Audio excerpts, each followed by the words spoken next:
Bonjour à toutes et à tous. Bonsoir à toutes et à tous. Voilà, nous allons débuter maintenant. Merci d'être avec nous. Je voudrais vous remercier d'être là tout d'abord. Vous dire qu'on va dans quelques instants poser quelques questions pour en savoir plus justement sur les projets qui vous intéressent et qui nous intéressent avec les acteurs économiques, avec le monde institutionnel qui, eh bien, dans le Val-de-Marne, réfléchissent à un monde meilleur, un monde un peu nouveau parce qu'il va falloir anticiper pour les années à venir pour bien vivre. Et ça, c'est aussi une des clés et surtout du développement et un des programmes que l'Agence de développement du Val-de-Marne veut mettre en avant, bien vivre dans le Val-de-Marne, notamment dans le projet, justement, on en reparlera, du Grand Paris. Je voudrais citer quelques-unes des personnes qui sont à nos côtés, des acteurs. Vous voyez citer derrière certaines personnes qui vont intervenir dans quelques instants. On va vous les présenter, bien sûr, en détail, mais également les différents acteurs qui œuvrent justement à ce que le Val-de-Marne continue d'être un des endroits où il fait bon justement venir, parce que c'est un développement économique important de la région, mais aussi de la France. Je voudrais citer bien sûr la Société du Grand Paris, le Conseil général du Val-de-Marne, SADEV 94, vous avez un stand également là-bas, et puis la CCI départementale du Val-de-Marne, représentée par son directeur général ce soir, M. Loïc Chouin, qui est à nos côtés. Il y a également la Chambre des métiers et d'artisanat du Val-de-Marne, représentée par David Risoli, le directeur du développement économique, qui est également présent. Sogaris, représenté par sa secrétaire générale, Mme Verdier. Silic Socomi, représenté par son directeur commercial, M. Philippe Villeray. Le Port de Paris, les Ports de Paris, représentés par le directeur immobilier foncier d'Aropa, puisqu'on inclut le Havre sur la scène, avec M. Paul Gamero qui est présent. L'établissement public d'aménagement d'Orly-Rungis Seine-Amont, représenté par le directeur de l'aménagement, M. Dominique Givois. Et puis ADP, représenté par le directeur immobilier François Cangardel, élu directeur immobilier de l'année 2013. Moi, ça mérite des applaudissements parce que lorsqu'on est comme ça représenté par sa profession et surtout reconnu, et ça, c'est une excellente chose. Et puis nos invités qui sont à mes côtés ici, Madame Hélène Salé-Lavorel, directrice générale du comité départemental du tourisme du Val-de-Marne, avec Madame Stéphanie Domain, adjointe au maire chargée de l'urbanisme et du développement durable Chevilly-Larue avec Rungis, qui va nous parler justement tout à l'heure de cette cité de la gastronomie. Monsieur Stéphane Layani, comme chaque année, qui est avec nous, président directeur général de Cemaris, qui connaît très très bien effectivement le marché de Rungis. Et puis Monsieur Marc Spielrein, le président du directoire de l'Agence de développement du Val-de-Marne. Ces projets structurants d'aménagement, d'accessibilité ont été abordés, bien sûr. Le Grand Paris, le nouveau campus tertiaire de Sanofi à Gentilly, la stratégie et les projets de la nouvelle communauté d'agglomération Seine-Amont, la place du Val-de-Marne dans les évolutions parc tertiaire francilien, et puis demain sera abordée ici même la place de l'industrie dans le Val-de-Marne. Autour de ces produits de qualité que vous allez voir dans quelques instants et que vous pourrez déguster en provenance directe du marché international de Rungis, premier marché de produits frais du monde, nous souhaitons maintenant mettre en avant la qualité de vie et le bien vivre, on va en parler dans quelques instants, qui caractérise le département du Val-de-Marne. Et quand une entreprise cherche à s'installer quelque part, au-delà des aspects du coût, de la desserte et de l'immobilier, elle veille à ce que l'environnement soit agréable pour les salariés, à la fois pour y travailler, mais aussi pour y vivre, puisqu'ils vont s'y installer. Le Val-de-Marne offre un environnement de qualité préservé, de nombreux espaces verts, on en parlera également, ça c'est un atout indéniable, des lieux de culture, de détente qui permettent aux habitants et aux salariés de se sentir bien. Et justement, je vais passer la parole à la directrice générale du comité départemental du tourisme pour nous dire un peu pourquoi, quels sont les atouts du Val-de-Marne, puisqu'on vient de loin, on vient de France bien sûr, mais on vient aussi de l'étranger. Donc effectivement, oui, voilà, c'est un territoire donc, qui a de très très nombreux atouts. Tout d'abord, il faut qu'on parle de l'eau. L'eau, c'est un élément très important sur notre territoire. La Marne, la Seine, on est un territoire de confluence aux portes de Paris, la proximité de Paris. Et effectivement, l'eau, c'est aussi la qualité de vie. On est un territoire avec beaucoup d'espaces verts, des forêts, probablement la forêt la plus proche de Paris, la forêt Notre-Dame, le bois de Vincennes qui est une enclave parisienne, mais qui est quand même dans le... En partie dans le Val-de-Marne. On peut considérer dans le Val-de-Marne, des parcs départementaux, enfin, une présence d'espace de respiration très très important. Et puis le Val-de-Marne, c'est un territoire où la culture est très très importante. Et ce qu'il faut comprendre, c'est que c'est un territoire qui a qui s'appuie sur des traditions très importantes et en même temps qui est très ancré dans le présent et qui regarde vers l'avenir. Par exemple, sur les musées, on peut considérer qu'on a de très nombreux musées, des petits musées, mais on a aussi le plus ancien musée de France avec le musée Fragonard à l'école vétérinaire avec les écorchés de Fragonard, et puis le McVal, un musée résolument contemporain et tourné vers l'avenir. On a, du point de vue du patrimoine, c'est pareil, on a le château de Vincennes, château médiéval, encore en état, et puis on a la fondation du Buffet, en passant par l'époque napoléonienne à Grosbois. Sur la danse, on a la tradition des guinguettes avec le bal musette, le petit bal musette du dimanche, et puis on a la briqueterie, où se construit les chorégraphies contemporaines. Donc voilà, donc c'est un territoire qui est voilà, à la fois la tradition, la modernité, et puis c'est un territoire très très très accueillant où quand on est en famille, on peut pratiquer de nombreuses activités avec ses enfants. Bon, bien sûr, il y a le zoo de Vincennes là, qui va réouvrir, mais il y a l'Exploradome à Vitry, le parc floral. Le parc floral, oui, il y en a les beaucoup d'autres, oui, Park, tout à fait. Voilà, de nombreux lieux de culture et aussi en matière de loisirs. De nombreuses activités qui sont proposées. Et c'est vrai que, par exemple, la présence des voies d'eau fait que quand on veut faire de l'aviron, du canoë... c'est très développé, je vous le confirme. Voilà, on a des clubs nautiques très ouverts et très développés. Voilà. Et en même temps, c'est l'effervescence. C'est un territoire d'effervescence où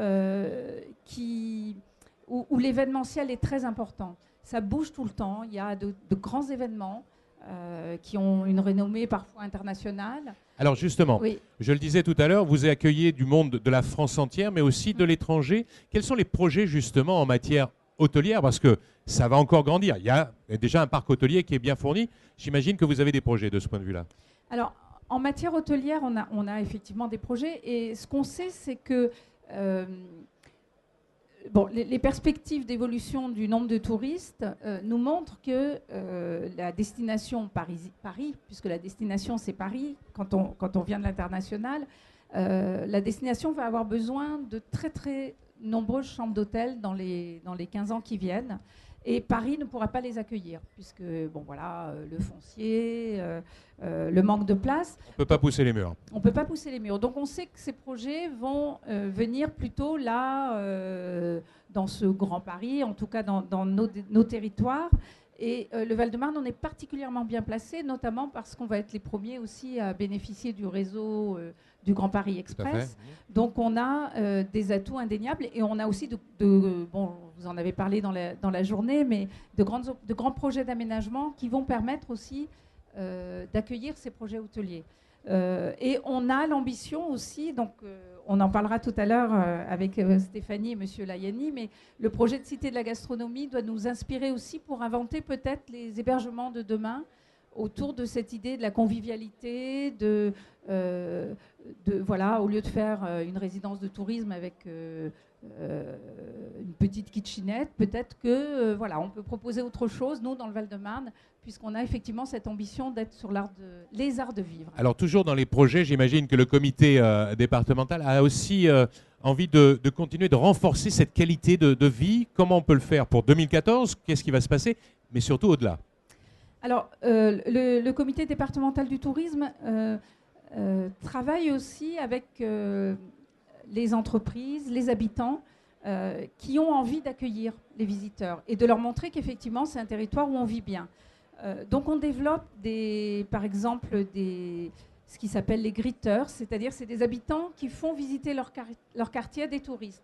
Et c'est vraiment cette idée de la convivialité, de la proximité. On est reçu comme un ami pour aller visiter un quartier en tout petit comité. On a vraiment cette attention à l'autre je crois, qui caractérise très Ça, bien c'est en place. Ça, c'est en place. Oui, c'est en place et ça se développe. Et puis aussi, donc, on va développer donc, des visites d'entreprises pour valoriser les savoir-faire du Val-de-Marne. Et je crois qu'autour de la gastronomie aussi, il y a beaucoup de choses à montrer autour du Mine, qui est un de nos fleurons quand même. Donc là, il y a une multitude de métiers, une multitude de petites pépites comme ça de savoir-faire qu'on veut donner à connaître et à découvrir. Alors, ceci en partenariat avec l'agence de développement du Val-de-Marne. J'imagine quelle est votre relation avec cette agence. Et puis aussi, parlez-nous du guide des tables d'affaires, parce que ça aussi, ça intéresse. On vient du monde entier, à la fois pour visiter, pour voir, mais également pour profiter justement de ces tables d'affaires lorsqu'on est en rendez-vous. Tout à fait, oui, oui. Donc, alors, avec l'agence, on a beaucoup de projets en commun et puis beaucoup déjà de choses qu'on développe en commun, notamment sur le thème du tourisme d'affaires, puisqu'aussi le territoire du Val-de-Marne est un territoire qui dispose de beaucoup de lieux susceptibles d'accueillir des réunions, des séminaires pour les entreprises de la France entière, mais notamment de la région parisienne.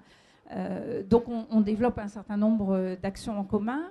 On travaille aussi sur l'accueil des nouveaux salariés pour leur expliquer justement que le Val-de-Marne, leur montrer tous les atouts, les possibilités de loisirs. On a par exemple, nous, un service groupe qui travaille avec les CE pour vendre des produits, pour aider nos professionnels à se faire connaître. Et puis, effectivement, entre autres, le guide des bonnes tables d'affaires, puisque on sait très bien que toute l'activité économique, mais aussi toute l'activité qu'il y a sur le territoire avec les touristes, etc., quand on cherche une bonne table, voilà, on peut être. C'est pas toujours simple. C'est pas toujours simple. Si on a un guide, voilà. C'est plus simple. Voilà. Donc ça, c'est ce qu'il fallait effectivement démontrer. Merci pour ces quelques mots. Je voudrais maintenant, en venir à ce dont on parlait tout à l'heure, c'est-à-dire qu'un projet emblématique qui est en train de voir le jour, c'est la Cité de la gastronomie, chère à la tradition française, hein, on ne l'invente pas, c'est quelque chose de très particulier à nous, et il était important d'avoir justement ce projet. Alors Madame Stéphanie Domin, je vais vous demander de nous en parler. Vous êtes adjointe au maire chargé de l'urbanisme et du développement durable à Chevilly-Larue et Rungis, les deux villes, avec le département du Val-de-Marne, donc qui vont s'occuper de gérer ce grand projet. Parfait. Et de l'accueillir, donc, disais-je. Oui, c'est cela. Parce que ce sera avant tout un lieu. Exactement. où on va venir. On est très curieux. Donc allez-y, dites-nous tout. Alors, je voudrais quand même d'abord commencer par vous expliquer pourquoi c'est moi qui parle ce soir. Je le fais au nom de Christian Hervy, à la fois le maire de Chevilly-Larue et puis un petit peu le pilote politique qui est à l'origine du projet. Bien sûr. Qui aurait aimé être parmi nous ce soir, mais qui, comme certains peut-être parmi vous le savent, est pour l'instant empêché pour des raisons de santé. On lui souhaite un bon rétablissement. Hein. Absolument, et qui compte justement, dès qu'il sera rétabli, continuer de s'investir très fortement sur le dossier, qui lui tient vraiment à cœur et sur lequel vraiment il place beaucoup d'espoir pour la suite. Alors, la Cité de la gastronomie, c'est quoi ? La Cité de la gastronomie, comme je vous le disais, c'est un lieu sur lequel il va se passer beaucoup de choses. C'est d'abord un projet culturel. C'est important de le préciser, parce que la Cité de la gastronomie, évidemment, il y a la gastronomie au plein cœur du sujet, il y a les produits, il y a les pratiques. Mais ce qui est inscrit au patrimoine mondial de l'UNESCO et ce que la Cité de la gastronomie devra faire vivre une fois qu'elle sera en place, c'est le repas gastronomique des Français. La culture française. Ça fait partie de la culture. C'est la pratique du repas en famille, avec tout le protocole depuis sa préparation jusqu'à sa tenue, et y compris incluant les courses, d'où un rapport très fort avec le marché. Et donc c'est important d'insister sur le fait que ce sera avant tout un projet culturel, et qui donc, en son cœur, et en particulier dans l'équipement central, aura une dimension très fortement axée sur la transmission, c'est-à-dire une dimension éducative, à la fois auprès d'un public de jeunes, d'enfants, mais aussi auprès de tous les publics sur cette transmission de la dimension culturelle. Donc il y aura un centre d'interprétation, c'est pas tout à fait comme un musée, c'est beaucoup plus interactif, beaucoup plus axé sur le sensoriel. Il y aura donc un peu comme la Cité de la Villette sur les ateliers autour des sciences et de l'industrie. Là, ce sera sur la gastronomie. Donc, c'est beaucoup plus effectivement sensoriel, tant sur le plan olfactif que sur le plan gustatif. Il y aura également la possibilité d'y suivre des ateliers de cuisine, que ce soit pour le grand public, pour les enfants aussi, des publics scolaires ouverts sur le territoire, mais aussi pour les professionnels, les salariés du territoire qui pourront s'y rendre pour suivre des cours de cuisine s'ils le souhaitent. Et puis la possibilité évidemment d'y voir des expositions dans le cadre de centres d'exposition, avec bien évidemment la présence de boutiques dans lesquelles on pourra trouver à la fois des produits gastronomiques, mais aussi des produits dérivés autour de la gastronomie. Un premier travail a déjà été exploré autour de la mise à disposition par un grand collectionneur de la famille Cointreau, on peut le nommer puisqu'il a officiellement donné son accord pour mettre à disposition ce qui est, je crois, la plus grosse collection privée d'ouvrages gastronomiques d'excellence, enfin d'ouvrages d'excellence sur la gastronomie, et qui seront donc mis à disposition du public dans le cadre de ce qui sera un petit peu l'équipement public de la gastronomie, vraiment la cité en elle-même. Mais la cité de la gastronomie, ce sera aussi un projet économique. Un projet économique, dans le sens où, d'une part, il y aura une grande halle des produits gastronomiques, mais je laisserai M. Layani en parler, il le fera bien mieux que moi, dans lesquels on trouvera donc les produits en lien avec la proximité du mine.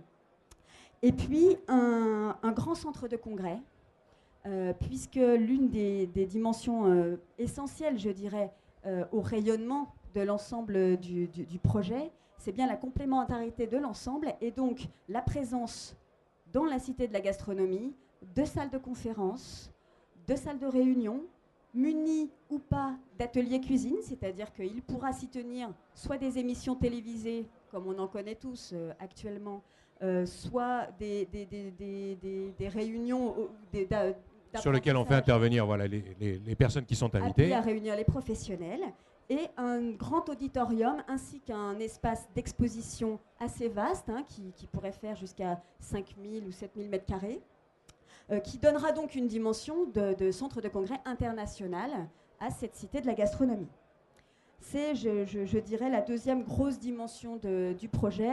Il y aura également un village économique dans la partie sud, tourné davantage sur les entreprises en lien avec la gastronomie. Je pense par exemple à des laboratoires de traiteurs, des choses comme ça, avec la possibilité pour elles d'y avoir des centres de présentation de leurs produits, en effet vitrine, ce qui permettra de mieux se faire connaître pour elles également.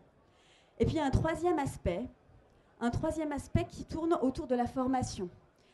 Il y aura un gros pôle de formation, en tout cas on travaille pour que ce soit le cas, en particulier avec la région et puis les services de l'État qui sont concernés, de manière à ce que ce qui sera le quartier pour le coup de la cité de la gastronomie puisse accueillir un panel très complet et très diversifié de formation dans tout ce qui sont les métiers en rapport avec la gastronomie.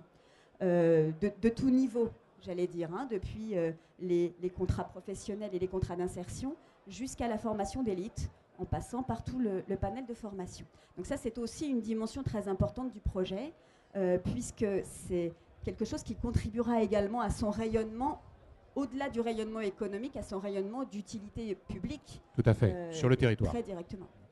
Nous avons donc un projet qui sera un véritable quartier dans un secteur qui aujourd'hui est un petit peu déshumanisé en face de Belle Épine pour ceux qui connaissent le secteur. Et donc ça amènera dans ce territoire un quartier ouvert sur le reste. Un peu plus de vie. Qui créera de vraies capacités de développement et d'accueil, d'attractivité des entreprises et qui donc jouera un véritable effet levier dans l'attractivité du territoire pour les entreprises et donc dans le rayonnement de l'ensemble du territoire. Il faut vraiment raisonner cet équipement comme un projet métropolitain de rayonnement international qui doit donner au Grand Orly la place qu'il mérite dans la métropole parisienne de demain. Exactement. Merci en tout cas pour cette présentation. On a hâte d'y être, franchement, parce que c'est assez intéressant à entendre et franchement, on a vraiment envie de voir se développer. Bien sûr, avec les projets dont on disait tout à l'heure, projets hôteliers pour accueillir beaucoup de monde autour. Monsieur Layani, bonjour. C'est un plaisir de vous revoir. Alors, on vient de parler de cette cité de la gastronomie. Il n'est pas très fort. Non, il n'est pas très fort, mais ça va. Ça va venir. Comment va s'imbriquer justement le marché de Rungis qui, lui, historiquement et culturellement, est bien placé, au bon endroit? Comment va s'imbriquer avec la cité de la gastronomie? Comment il va s'imbriquer? C'est simple. Hein. C'est notre ADN, la gastronomie.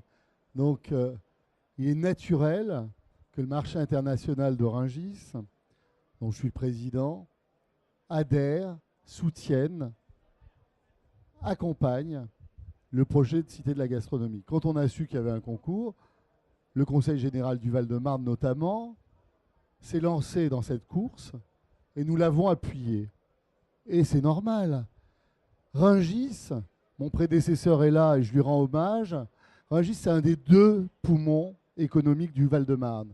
Il y a l'aéroport d'Orly et il y a le marché international de Rungis. Et donc nous, qu'est-ce qu'on fait?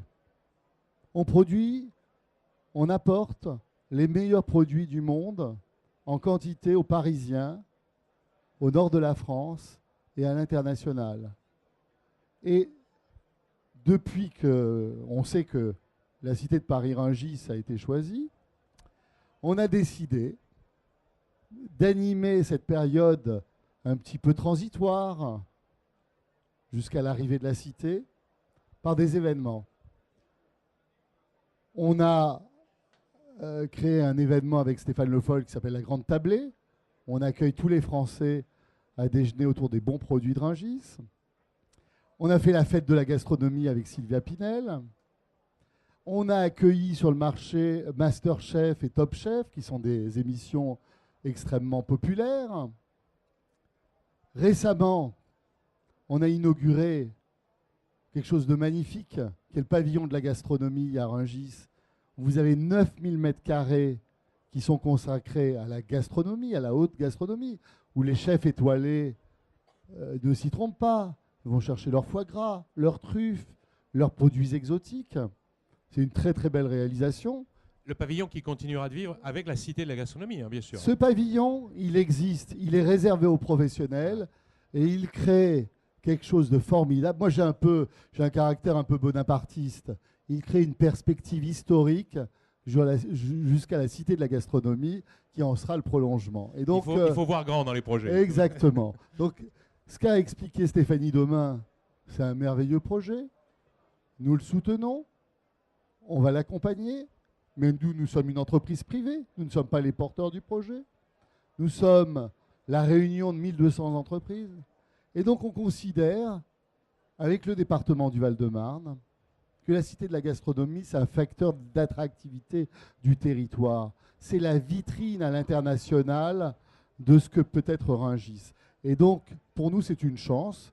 Et donc, on suit ça. On accompagne avec bienveillance, avec les entreprises de Rungis, les 1200 entreprises de Rungis, ce projet. 1200 entreprises de Rungis. Alors, justement, ce marché international fonctionne bien, marche très bien, meilleur marché du monde, on le disait. Il y a des projets pour les années à venir qui sont importants aussi d'un point de vue immobilier. Est-ce que vous pouvez nous en parler? Écoutez, les projets immobiliers du marché sont très nombreux, mais je ne vais pas les dévoiler immédiatement et ici. En réalité, nous avons 1 million de mètres carrés. 1 million de mètres carrés loués avec un taux d'occupation qui est très élevé puisqu'il avoisine 94%. Et donc, la réalité, c'est que le sujet à Rungis, c'est qu'il y a une forme de pénurie d'offres. Et donc, nous sommes dans ce que, excusez-moi de ce terme techno, dans ce qu'on appelle de l'effet de structure. C'est-à-dire qu'on va sans doute, c'est normal, c'est un mot horrible, mais on est obligé de le faire, densifier un petit peu. Parce qu'actuellement, malheureusement, sur un certain nombre de propositions qui nous sont faites, nous ne pouvons pas répondre présent. Donc, le marché de Rungis, il est construit, il est bien construit. On doit l'accompagner, on doit le moderniser, Donc nous allons soutenir ce que nous appelons chez nous le marché physique, c'est le carreau. On va le soutenir. On va développer, ce qui avait été lancé d'ailleurs excellemment par Marc Spillerin, les zones d'entrepôt. On va les développer parce que ça, c'est une source de chiffre d'affaires exceptionnel. Et puis, on va agir sur un certain nombre de relais de croissance qui sont indispensables pour le marché international d'Orangis pour poursuivre notre développement et rester le plus grand marché du monde. Rester le plus grand marché du monde à côté de cette cité de la gastronomie. Merci beaucoup. Vous savez, Oui. on a une chance fantastique parce que chaque semaine, j'ai des délégations étrangères. On ne fait pas que du tourisme. Ces délégations étrangères nous demandent de construire des marchés à l'étranger. Et ça, pour le Val-de-Marne, c'est exceptionnel. Oui. On va construire 12 marchés en Russie. On va continuer à en faire en Chine. On est actuellement approché par l'Afrique, la Côte d'Ivoire, l'Amérique du Sud. Tous les marchés émergents. Exactement, les BRICS sont très intéressés. Oui. Et donc, ce know-how que nous avons, que nous sommes seuls à avoir, on le délivre, mais on le délivre au compte-gouttes. Donc l'immobilier, c'est l'immobilier du Val-de-Marne, puis c'est l'immobilier mondial, parce qu'on est dans une économie aujourd'hui mondialisée. Est-ce qu'il existe, c'était pas prévu, est-ce qu'il existe un salon mondial de la Non, gastronomie? il existe, Est-ce qu'il existe et d'ailleurs mon complice à côté le connaît très bien, il existe le Congrès mondial des marchés de gros, Oui. le WOM, qui réunit tous les marchés de gros, parce que en réalité, tous les pays ont une forme de marché de gros. Alors ils sont plus ou moins proches du détail, ils sont plus ou moins orientés sur les fruits et légumes, mais il n'y a pas de pays dans le monde, même les États-Unis ont des marchés de gros. Mais quand on aura la cité de la gastronomie, on sera bien en capacité d'en créer un de salon de la créer un gastronomie. salon de la gastronomie avec les marchés de gros à l'intérieur, bien sûr. Mais en tout cas, merci à tous les deux. Merci pour Je vous en prie. ces explications. En conclusion, Marc Spillerin qui va nous dire un petit peu, peut-être pas sur ce qu'on vient d'entendre, le résumé là-dessus, mais sur ce qui va se produire dans les années à venir, dans les mois à venir, Marc. J'ai d'abord l'agréable devoir de remercier l'ensemble de nos partenaires. Ils nous ont aidés à préparer ce stand, nous ont aidés à animer ce stand, ils nous ont fourni un ensemble d'informations et ils nous ont apporté toutes les connaissances qu'ils ont sur l'ensemble des opérations menées au sein du Val-de-Marne. Je voudrais tout particulièrement saluer le président de la Chambre de commerce et d'industrie que j'aperçois très modestement, mais très amicalement ici. Je voudrais aussi particulièrement remercier M. Layani, le président de la CEMARIS, qui a bien voulu apporter quelques-uns des trésors de Rungis pour votre plus grand plaisir. Je voudrais aussi saluer Joël Guessot, que j'aperçois ici. Je ne peux pas dire que ce soit un partenaire du marché de Rungis, un partenaire de l'agence de développement, puisqu'il a été le directeur général, c'est une forme de partenariat un peu spécifique.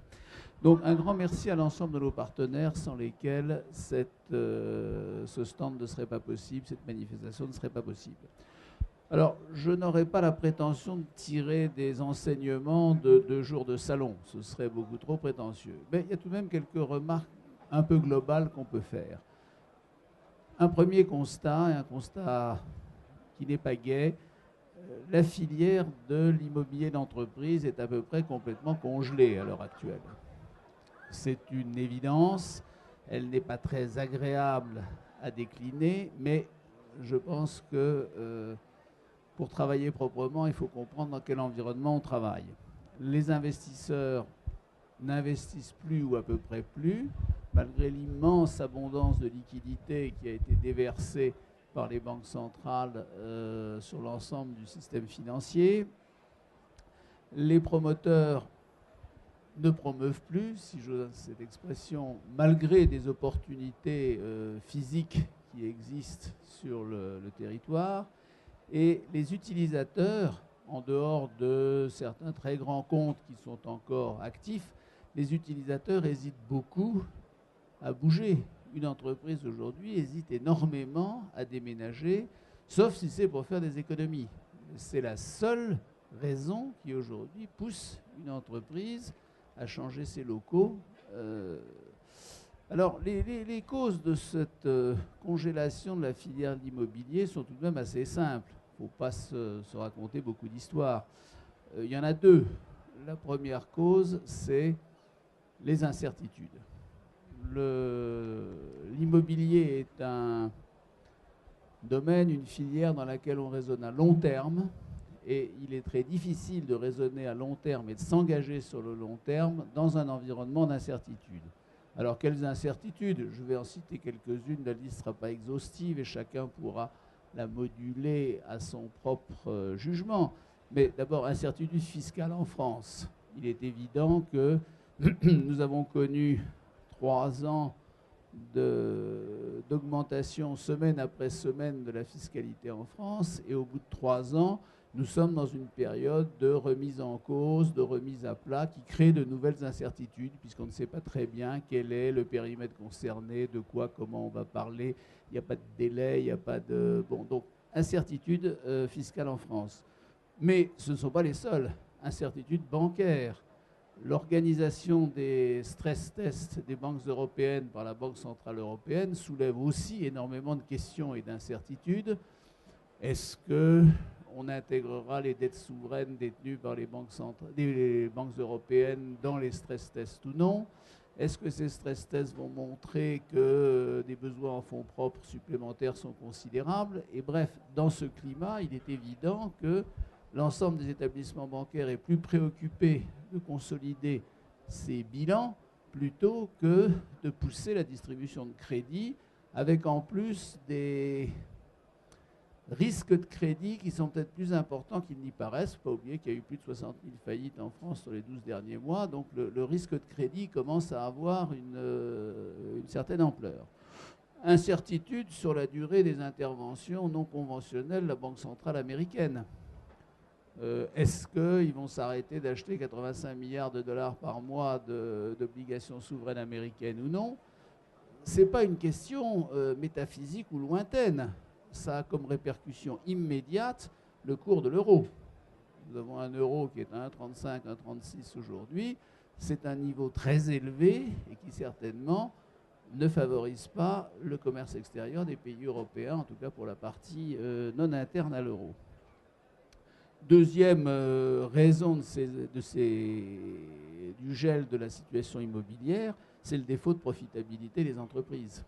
Il est tout à fait clair qu'avec des entreprises dont les taux de marge sont insuffisants, il est difficile pour elles d'envisager de s'engager à long terme et d'investir. Alors il y avait une vieille règle, mais je crois qu'elle est toujours d'actualité, c'est de dire que les profits d'aujourd'hui permettent de financer les investissements de demain qui créeront les emplois d'après-demain. Je crois que tout le monde a entendu cette belle histoire. Alors aujourd'hui, il n'y a pas de profit et on peut se demander si demain, il y aura des investissements et après-demain, des emplois.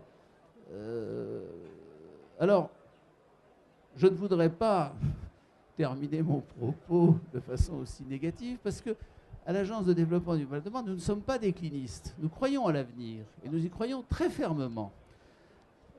Donc, nous pensons que la crise peut être durable, mais il faut néanmoins immédiatement et le mieux possible préparer la sortie de crise, parce que c'est ça qui nous intéresse. Alors, il y a 3 points auxquels, au sein du Val-de-Marne, nous pensons pouvoir nous accrocher fortement, et qui sont des points de certitude, à la différence des incertitudes que j'ai mentionnées. Première certitude, le réseau de transport du Grand Paris. C'est un projet précis, c'est un projet dont on voit l'organisation et le développement se faire conformément à une feuille de route. C'est un projet qui n'est contesté par personne aujourd'hui. C'est un projet extrêmement solide et s'il est susceptible d'avoir des effets à long terme, il a d'ores et déjà des effets immédiats extrêmement intéressants. Bon, ce sont les opérations de délocalisation d'entreprises pour dégager les emprises foncières, c'est de l'argent injecté dans la filière ingénierie et construction, mais c'est aussi, et je voudrais insister là-dessus, la préparation des contrats de développement territorial. C'est un outil remarquable, le contrat de développement territorial, qui est fait autour des principales gares du système de transport. Et c'est un outil remarquable parce que, d'abord, les contrats de développement territoriaux portent sur des périmètres qui ne sont pas les périmètres administratifs classiques. Ça comporte plusieurs communes, une certaine portion du territoire, mais qui n'est pas nécessairement une communauté d'agglomération, quelque chose d'estampillé, de catalogué. Donc on a des espaces sur lesquels s'appliquent les contrats de développement territorial qui sont des espaces innovants et qui apportent beaucoup. Deuxièmement, ce sont des documents qui ne sont pas normés, c'est-à-dire que le contenu des contrats de développement territorial n'est pas précisé en détail par un décret qui dit absolument ce qu'il doit y avoir dedans et ce qu'il ne doit pas y avoir dedans. Ce sont des documents qui sont tous différents les uns des autres et ce sont des documents qui traduisent la stratégie de développement des territoires. Et c'est extrêmement intéressant parce qu'en fait, même si les entreprises, les agences économiques ne sont pas signataires de ces contrats de développement territorial, ils sont en fait très largement associés et ils participent à ce mécanisme de définition et de vision de l'avenir. Donc j'insiste beaucoup sur l'intérêt et l'utilité des contrats de développement territorial qui sont vraiment une préfiguration de l'environnement dans lequel nous travaillerons demain.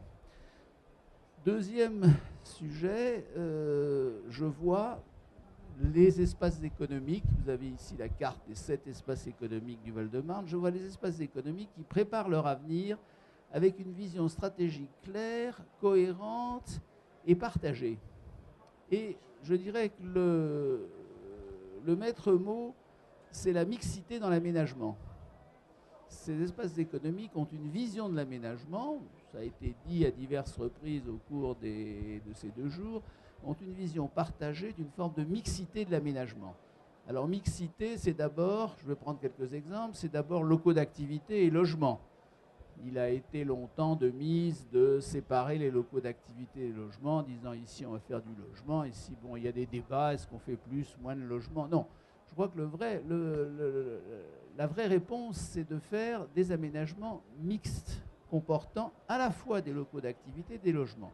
Mais quand on parle de locaux d'activité, il y a un débat, est-ce qu'on met du tertiaire ou est-ce qu'on met des activités industrielles ou des activités logistiques? Bon. Là aussi, notre souci est un souci de mixité. Nous avons vu les exemples donnés par le port de Bonneuil. Nous avons demain une table ronde sur les activités industrielles dans le Val-de-Marne. Donc, mixité entre secondaire, enfin, industrie et tertiaire. Une autre forme de mixité, ce sont les espaces verts et la densification. C'est-à-dire que ces grands projets d'aménagement marient le développement d'espaces verts, le développement d'espaces collectifs et en même temps une densification de l'occupation du territoire.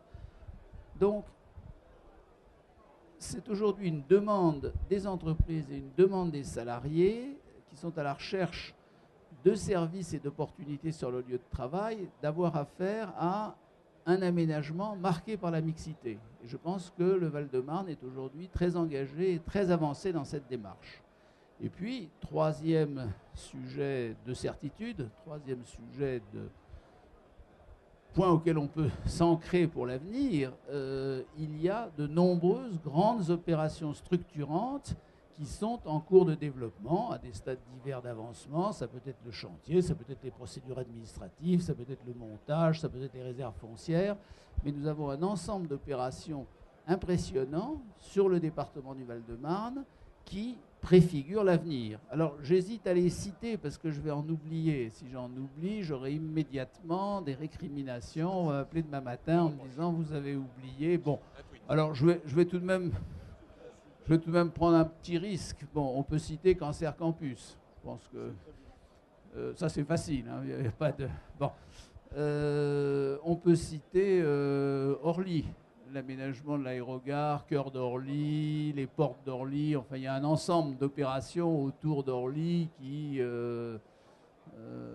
on peut même y ajouter la plaine de Montjean si on est un peu plus spécialisé. Donc, il y a autour d'Orly énormément de choses. Bon.